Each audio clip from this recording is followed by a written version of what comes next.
All right. What's up, everyone? My name is Wes. This is Interactive English, which, again, it's the place that you guys want to be to practice and improve your English skills. We love doing these lessons with you, especially these live lessons, because it gives us an opportunity to really interact with all of you.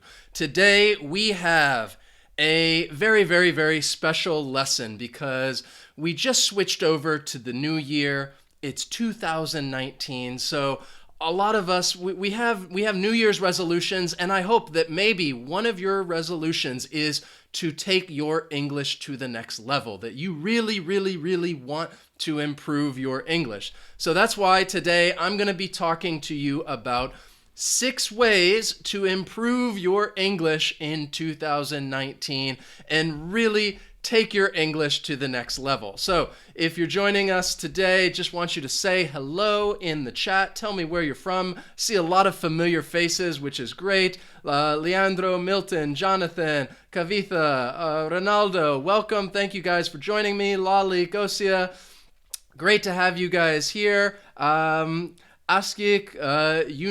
Steve, Jaldiel, what's up? Welcome, welcome, welcome. Thank you guys. I'll try and give a shout out to some other people here and there as the lesson continues because, again, I want you guys to write stuff. I want you guys to interact as we go through this lesson. Even if you're watching this lesson later on, write your name in the comments. Tell me where you're from because I just want to hear from you. We try to respond to each and every comment that we can. We really do. And it's a lot of work because we get a lot of comments, but that's what this is all about. We really like hearing from you guys. So again, if you're just joining us, we're going to be talking about 6 ways that you can improve your English in 2019. I'm going to talk about 6 different ways. And I think a lot of this is common sense. I don't think anything is going to shock you or surprise you, but hopefully it'll give you some ideas and start that creative thinking, because that's something that we're going to continue talking about throughout this lesson because you have to be creative. And the first way that you can be creative and that you should be creative is this. I want you to use technology to your advantage. That is the first way that you can take your English to the next level in 2019. Use technology to your advantage. And it's a very broad statement. So right now, what I want you guys to do is tell me, what technology do you like to use when it comes to learning English? What's your favorite technology? Whether it's learning English or learning something else. Do you prefer to use, it could be anything. Do you prefer to use your cell phone? Do you prefer to use your computer online? Do you prefer to use, TV, movies? That's also technology. It can be anything. I just want you to get some ideas out there so people can see, well, what types of technology is everybody using and how we can use it to your advantage. So these are just a few suggestions about using technology to your advantage. What I always tell people, because so many people ask, what do I need to do to become fluent in English? And I always say, well, immersion. Immerse yourself in the language. Now, it's not easy for some of us to pick up and move to the United States or the United Kingdom and surround themselves with the language. But because of technology, I tell students, try to create this little English bubble that you're surrounded with the language. And it can be simple things, even just like that first one. Change the language settings on your phone or your computer so that it's in English. So that anytime you're doing something with your phone, if it's personal, even if it's not language related, the settings are in English. You're constantly reading English and you are exposed to it. That's just a small thing. Another thing that you can do is, many students will ask us about I learned this new word. Can you give me some example sentences? And part of what we want to do is, again, teaching you on your own, how you can do all this on your own, and how you can improve your English by yourself, because many of you out there, you're not taking a class, you're not surrounded with other English learners, and you might feel like, okay, this is difficult because I'm doing it by myself. But if you have a new word, for example, use technology, use the internet, Google News. If you have a word, you can search it using quotation marks, and you can find words used in context. So for example, this is my example. If you learn the word jubilant and you're like, well, okay, it means happiness. It means, extreme happiness. But how do people use it? I would like to see how people use it in different sentences. You can go to Google News, put jubilant in quotes, and then a bunch of news articles are going to come out, and you'll see how the word is being used in context and how it's related to the story. You don't have to read the whole article. It will just give you a short little few sentences and highlight where the word jubilant is used. So again, you can take this with any word, any new word that you're using, and search for it and see how it's used in context. Another great thing is you can connect with people online. You can try to meet people in person. There's a great site called meetup.com, and it's about people that share the same interest in something. And you can go and hopefully practice your language skills. You can try to connect with people through Facebook groups. You can connect with people in our community right here. I love seeing, like, as we start these lessons and you guys are in there and you're waiting and you're talking to each other and saying, hey, what's up? How's it going? That's great. You are connecting with other people. And the last thing I'd say, again, discover what you like. You need to be creative. I would say, as a teacher, try to do many different things. Use apps on your phone, podcast, read ebooks. Social media is another great way to practice. And as you use these, you might think, well, this doesn't work for me. So then you don't need to do it. But maybe podcast, you're like, I really enjoy it. I'm getting a lot of value and improving my listening skills. So discover the things you like, and then that's what you can focus on. That's how you can use technology to your advantage. So just want to see what you guys have said. Mega, the best way is your channel is the best way to improve English. Thank you. We hope so. We try to come out with all these lessons, interact with you guys. I think that's the best part. Giselle, cell phones, Lolly, computer, TV. Yes, those are great ways to use technology to your advantage. Locke, read the Washington Post. Excellent. Gabrielle, I listen to NPR radio. Again, these are great resources. Many of them are free too. You don't really have to pay. The internet is such a great place to find free resources that you can practice your reading skills, your listening skills, and even try to find a speaking partner. Many people are trying to find a speaking partner so that they can practice their speaking skills. Olivia, prefer watching movies. Excellent. All right. These are all great suggestions to use technology to your advantage. The next one that I have for you, and this may be difficult to track down, but again, it's something to keep in mind when you think about, well, how do I want to learn English? All right, I would say this. All right, try to find fun ways to learn the language, all right? Find fun ways to learn English.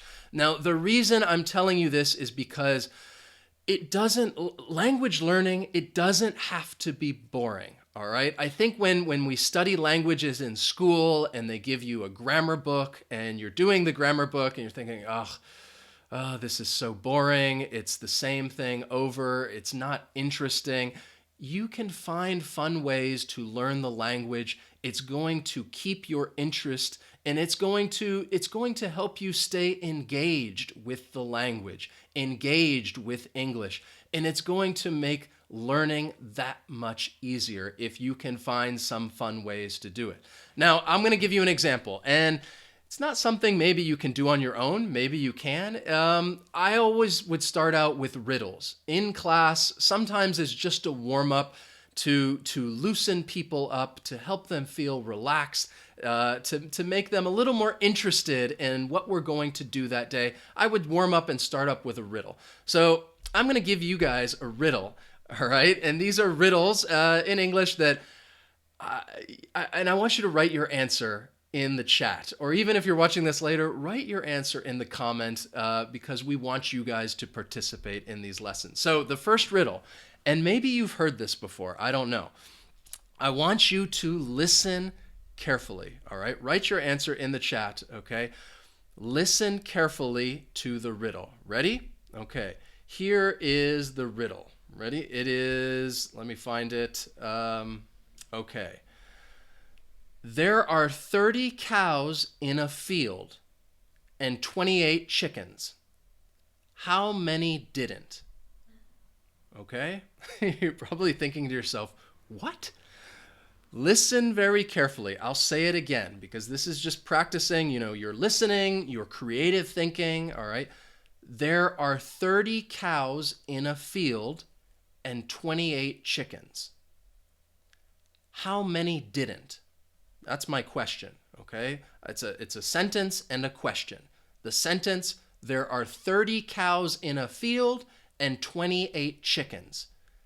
My question, how many didn't? If you don't know, you can just write it in the chat. Just say, I don't know. Or just put question mark, question mark, question mark, question mark. And I'll say like, oh, okay, that's difficult. So again, if you guys don't know, riddles are just like kind of fun questions that you ask to somebody that gets them thinking. And they're tricky questions. So again, there are 30 cows in a field and 28 chickens. How many didn't? All right, some of you giving 10, 58, 25, 100. I told you to listen carefully because now it's going to make sense, all right? There are 30 cows in a field. And 20 cows, that's the number, 28 chickens. We're using 8, the past tense of eat. How many didn't? So if there's 30 cows and 20 of them ate chickens, then yes, that means 10 of them didn't. We had an answer, I think, yes, Gosia got it, 10, excellent. So again, it's a bit of a puzzle, it's a little challenging, because when I say 28, I think many of you were thinking of the number 28. So this is a bit of a play on words. It's a riddle. All right, your next riddle is this one. I think it's a little easier. What has a face and 2 hands, but no arms or legs? So what has a face, 2 hands, but no arms or no legs? All right, so again, these are good ways that, like I said, I would start out a class with a riddle just to try and get people thinking, all right, and have some fun. It only takes a couple of minutes, so if you are an English teacher out there and you are watching this lesson, it's a great idea to go into class and warm up with just a fun riddle. Loosens people up, people enjoy it, the students are engaged in the lesson. So write your answer in the comments. All right, somebody said cows don't eat chickens. Yes, you're right, they don't eat chickens. For the riddle, they do, I guess. So what do you think? My next riddle, what has a face and 2 hands, but no arms or legs? Can you think of the word? All right, have some guesses. For it, yeah, the body, table, okay, gloves, all right. So what has, that's not the one. Here it is. What has a face and 2 hands but no arms or legs? That is a clock. The face of a clock, we could say, is the front of the clock. It has 2 hands, the hour hand and the minutes hand, but there are no arms and there are no legs. So again, it's just something to think about. But these are fun ways that you can practice and learn the language, but there are many other fun ways as well, especially if you're using technology to your advantage. The next way that I want to talk to you guys about, the next thing that you can do to really improve your English, and this is, it's easy and it's difficult. The reason it's easy is because anybody can do this. The reason it's difficult is because not many people actually do it. And I'd be curious to know if you do it. I want you to let me know in the chat. But what you should do is set a schedule.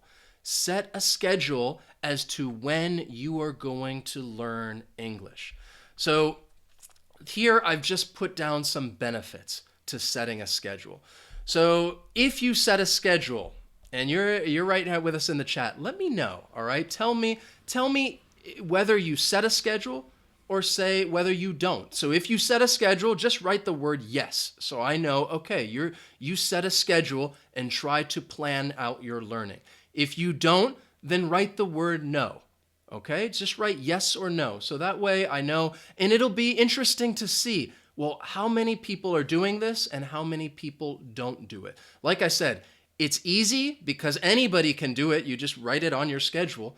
But it's difficult because I think a lot of learners don't end up doing this. They study on their own time, but they don't really have a schedule. But a great reason why you should set a schedule is because it promotes consistency. That and I don't mean that you have to study every single day, even if it's just once a week. And you say, hey, every Saturday I am going to attend these live lessons. That's part of your schedule.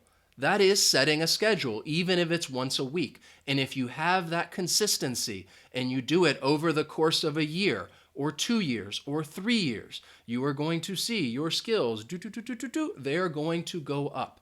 The next reason why it's important is because it helps you organize your learning needs. So for example, if you're writing down your schedule and you think, okay, well, this week, I'm going to work on my reading skills and I'm going to start reading this book. The next time I want to practice my listening skills, so I'm going to listen to this podcast.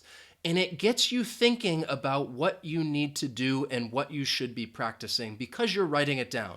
You're organizing your learning needs and you're putting it down on a schedule. So it helps you, it's very beneficial in helping you realize what you need to do to improve your English. And then the last part is it has a sense of accomplishment because you can look back on your schedule for the past month. And if you did, this one or two things each week that you put on your schedule, then you think, okay, I completed this task. I completed this. And it just makes you feel good about what you're doing. It makes you feel good about your learning. So there's a lot of people, exactly. Thank you guys so much for sharing and thanks for being honest, all right? So it's great if you are setting a schedule. Makabul, Gosia, Olivia, Claire, all right? That is excellent. That's awesome, all right? It really is going to help you if you can sit down and do this. For those that aren't doing it, Ali, Mabin, Lali, Kalai, Johnny, Khan, thank you guys, Wafi, thank you guys for sharing with us. I understand what you're going through because I do the same thing. Even though I'm a teacher, all right, and I'm telling you, set a schedule. I'm trying to learn, I'm learning Romanian right now. That's a language that I'm trying to learn. I had a schedule before, and then I kind of lost it. And now this year, that's something that I've told myself that I'm going to do. I'm going to set a schedule. And once a week or twice a week, I'm going to do this. I'm going to practice my speaking skills. I'm going to watch a video. I'm going to read a page in this book. And it's something that I need to do. So I understand what you guys are going through. If you're like, no, I haven't done this yet. It's good to do it if you can, but you have to make yourself do it. And I have to make myself do it as well. So again, thank you guys for sharing with us. So before we move on to the next one, again, I just wanted to let you guys know, if you want to connect with us more, if you want to connect with us again, we have some cool rewards. You can do that on Patreon. Check us out on Patreon. I will leave a link in the description and you can check us out and again, make that connection with Interactive English. The next thing that I want to talk to you about taking your English to the next level is this reason right here is what you need to do. And I think you know this. Practice all the language skills. Practice all of them. And what I mean by all the language skills, in short, I'm talking about the 4 primary language skills: reading, writing, listening, speaking. Practice all 4. And I've asked you guys before, when you're talking about like what language skills do you want to improve? Overwhelmingly, everybody says speaking, and I think it's because many are studying on their own, or that is the number one way in which we communicate. So everybody obviously wants to practice speaking. I understand that, and I also understand that because of technology, it's easier to practice the other skills. It's easier to go read an article on the internet. It's easy to go buy a book. It's easy to listen to music, and you can practice those skills. Try to practice all of them. Even if you're, what I worry is that so many people, they're so focused on speaking or something that they forget about some of these other language skills. For example, I think reading is a skill that is often neglected.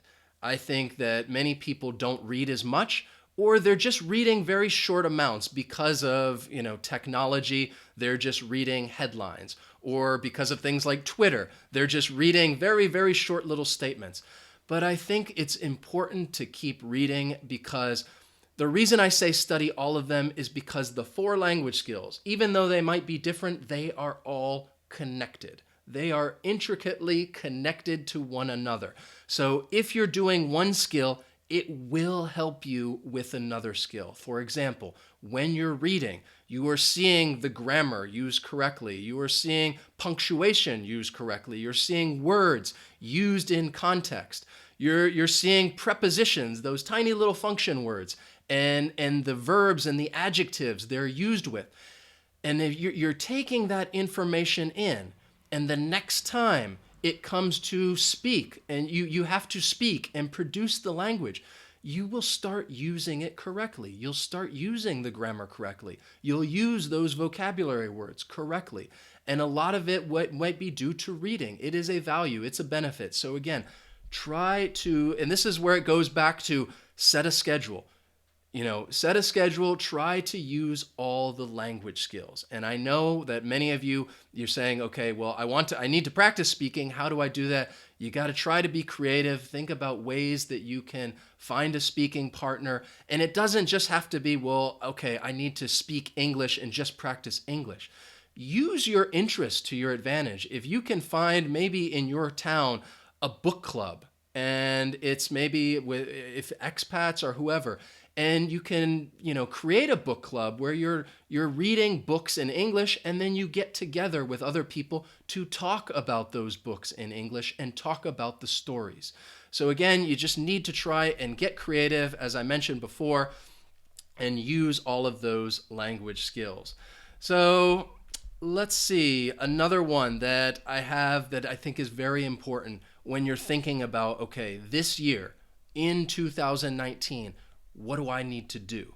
What I would say is to set short-term goals, all right? Set short-term goals and set specific goals, all right? Don't just say like, I'm going to take my English from this level to this level. You need to identify how you're going to do that. What specifically are you going to do? What are you going to accomplish? And it doesn't, set a short-term goal. So instead of saying, I was talking to somebody recently and said, oh, okay, what's one of your New Year's resolutions? What's one of your goals for learning English? And they said, I want to read 50 books. I was thinking, well, okay, that's a good goal, but it's a long-term goal and it's too much. And I think when we set long-term goals, and if they're big goals and you don't accomplish them, then it brings down your confidence. And that's the reason why, these are reasons why you should set short-term goals, is because if it's just a short goal and you complete it, then you have that sense of accomplishment. It boosts your self-confidence and helps you maintain your motivation and desire to learn. And that is so important, because when you start to lose your motivation, that's when, you stop setting a schedule. That's when you stop studying and practicing your skills. And then all of a sudden you notice your English, or you feel like your English is just going down, down, down, down. So set short-term goals, things that are realistic, and be specific. And this is what I mean when you can set short-term goals and put those in your schedule. The other reason is, again, you get quick feedback about your progress. You get that accomplishment. Okay, I did this. All right. And if it's a short-term goal, like I'm going to take this vocabulary quiz, all right? We did a live lesson a while back about a vocabulary quiz. You can go check that out. I'll link it above. Take that quiz and you get that feedback about, okay, well, how did I do on this quiz, all right? What words did I learn? And what words should I practice? And it's a great way to get that feedback. So of course, I wanted to give you examples when I say, oh, be specific. Here are some examples about like a short-term goal. Maybe you say that for 1 month, you're going to try and learn one new word a day. All right? Just one new word. And if that's too much, just do, for 1 month, learn one word a week. And you learn that word and you practice that word. You search for it on Google News so you can see how it's used in context. That's a short-term goal. 1 month, you're going to learn one word a day or one word a week. Or again, even just for 1 week, you learn one word a day and see if you can maintain that goal. All right. If you say, well, I'm going to do this for an entire year, then you're going to have days where it's just not possible. We have things going on in life, we're too busy, and we can't accomplish that goal. So just make it short term. Do it for 1 month or less even. 1 week is another good one. Again, number 2, like you could say, for 1 week, I'm going to read 5 minutes a day. Or if you can't do it each day, say for 1 week, I am going to take, 2 days and I'm going to read for 10 minutes. You just find an article. Somebody mentioned the Washington Post. You can find articles online, New York Times, USA Today, a bunch of different articles and newspapers that you can read, and just read one article. Find something that interests you and read it. All right.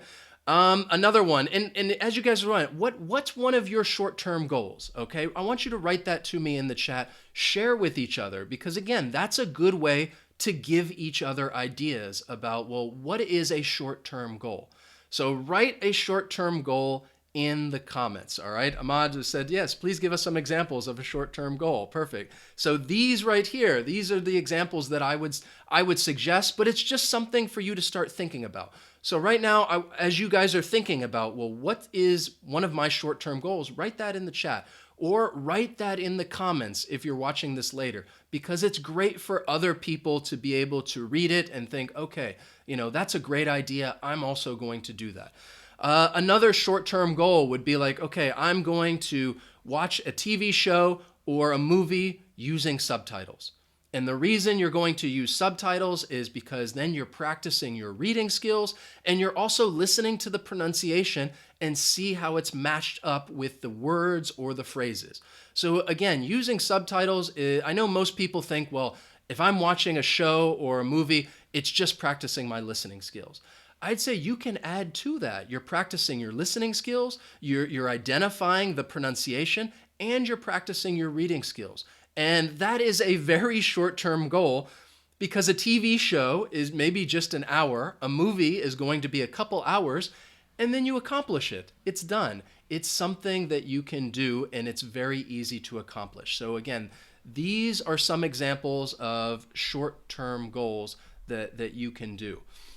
So again, some short-term goals. People writing in the comments, all right, yeah, says, I'm going to watch an American movie each week.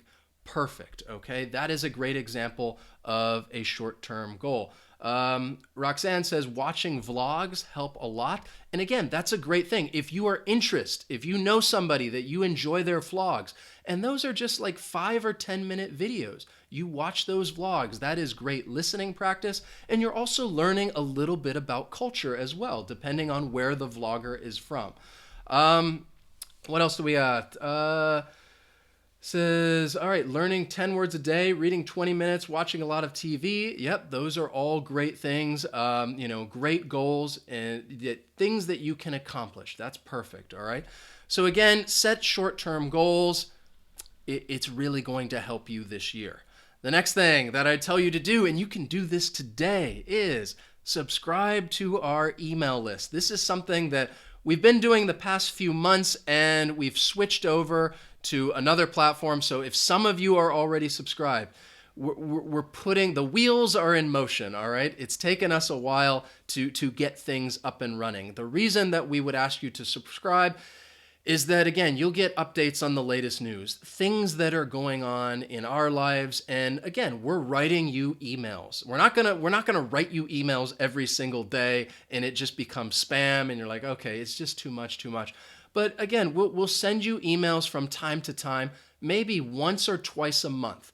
You'll get this email from us. You're reading in English, and plus we're going to give you some free resources. We'll provide you with free resources from time to time. Not every email will have something, but some emails will talk to you about resources that are available. Some will have resources that we made specifically for you. Plus, you'll also be able to access the secret fluency lesson, which we have hidden on our YouTube channel. So if you want to access that lesson, subscribe to our email list.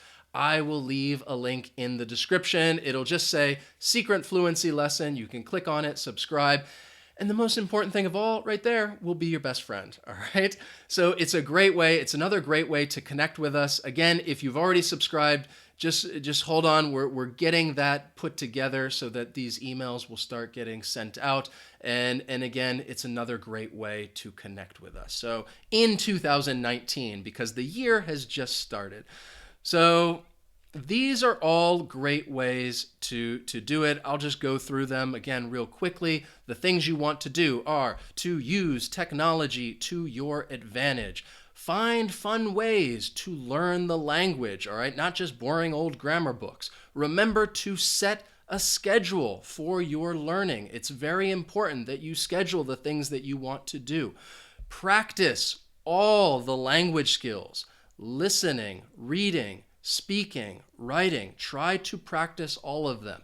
Set short-term goals, things that you can do, things that you can accomplish, because it's really going to boost your motivation and keep you engaged in learning English. And the final thing is subscribe to our email list. You can stay in touch with us, and we will point you in the direction of a lot of different free and useful resources. So those are all great ways to improve your English in 2019. And of course, another great way is check us out, right there on social media, Facebook, Twitter, Instagram. It's another great way to connect with us. We post questions all the time. It's a very short and easy way to practice your English skills. If you enjoyed this lesson, please hit that like button. And as always, we really appreciate it if you share it with other people you know who are learning English, especially if you are in a class of other learners. Share these lessons. Hopefully they'll also join these live lessons. Write us questions in the comments. We love hearing from you guys. And, thank you for joining me. Just want to give some shout outs for people who are here. Thank you. Let's see, Lynn, Marcelo, thank you, Judy, Anaga, Olivia, Giselle, Nerman, Sergio. Thank you, Rose Claire. Thank you guys for joining us. I appreciate you being here with me today. Again, like the video, spread the word, and don't forget there are links in the description to help you guys out. Links to our Patreon, links to the secret lesson. Thank you, Ronaldo, Sergio, Nock, Asif, Edison, Mohammed. Gosh, there's so many of you. This is such a great community. I really appreciate it. And join me next week. Hope you can join me next week for another live lesson. Mildred, Kala, Kinsey, Gosia, thank you. Kim Chun Chul, thank you for joining me. All right, you guys, enjoy the rest of your weekend. Have a wonderful week, and I'll see you guys next time. All right, I'm kind of just dragging this thing on right now, so I'll see you next time.